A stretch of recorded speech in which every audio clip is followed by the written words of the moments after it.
Shalom, this is Amonute Tayac of Piscataway, Sophia Spiritualite, the AmaruKhan Miriyam, and we're here with another story of a martyr. This is the Venerable Matrona, the Abbess of Constantinople, commemorated on November the 9th. Saint Matrona, Abbess of Constantinople, was born in the city of Perge, Pamphylia, Asia Minor, in the 5th century. They gave her in marriage to a wealthy man named Domitian. When her daughter Theodota was born, they resettled in Constantinople. I can't say that right. The 25-year-old Matrona loved to walk to the temple of God. She spent entire days there, ardently praying to the Lord and weeping for her sins.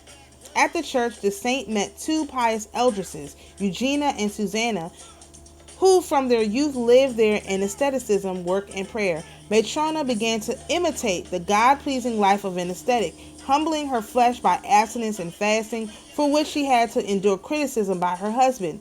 Her soul yearned for a full renunciation of the world. After long hesitation, Saint Matrona decided to leave her family and entreated the Lord to reveal whether her intent was pleasing to him. The Lord heard the prayer of his servant. Once during a light sleep, she had a dream that she had fled from her husband, who was in pursuit of her. The saint concealed herself in a crowd of monks approaching her, and her husband did not notice her.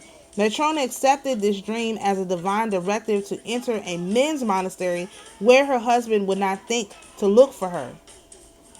She gave her 15-year-old daughter to be raised by Eldris Susanna, and having cut her own hair and disguised herself in men's attire, she went to the monastery of St. Bassian, October the 10th. There, the nun Matrona passed herself off as a eunuch Babylos and was accepted as one of the brethren. Apprehensive lest the monks learned that she was a woman, the saint passed her time in constant quietude and much work. The brethren marveled at the great virtue of Babylos. One time, the saint was working in the monastery vineyard with the other monks. The novice monk Barnabas noted that her earlobe was pierced and asked about it. "It is necessary, brother, to till the soil and not watch other people, which is not proper for a monk," answered the saint.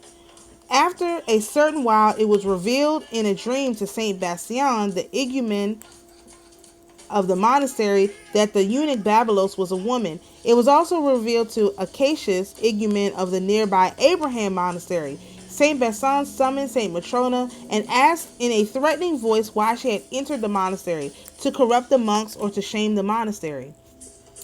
With tears, the saint told the igumen about all her past life, about her husband, her hostile to her efforts and prayers, and about the vision directing her to go to the men's monastery. Convinced that her intent was pure and chaste, Saint Bastian sent Saint Matrona to a women's monastery in the city of Emesa.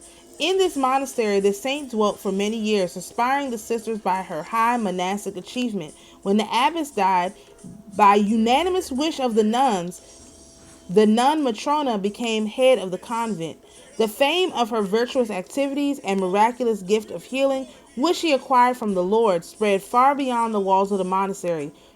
Domitian also heard about the deeds of the nun. When Saint Matrona learned that her husband was coming to the monastery and wanted to see her, she secretly went off to Jerusalem and then to Mount Sinai, and from there to Beirut, where she settled in an abandoned pagan temple. The local inhabitants learned of her seclusion and began to come to her. The holy ascetic turned many from their pagan impiety and converted them to Christ.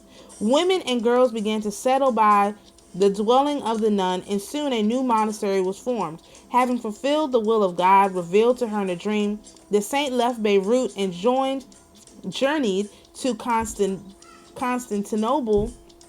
I don't know why I cannot pronounce that word, where she learned that her husband had died. With the blessing of her spiritual father, Saint Bastian, the ascetic founded a women's monastery in Constantinople, to which sisters from Beirut convent she founded also transferred. The Constantinople monastery of Saint Matrona was known for its strict monastic rule and the virtuous life of its sisters. In extreme old age, Saint Matrona had a vision of the heavenly paradise and the place prepared for her there after 75 years of monastic labor. At the age of 100, Saint Matrona blessed the sisters and quietly fell asleep in the Lord. God bless, of course, the life of the beautiful martyrs and saints.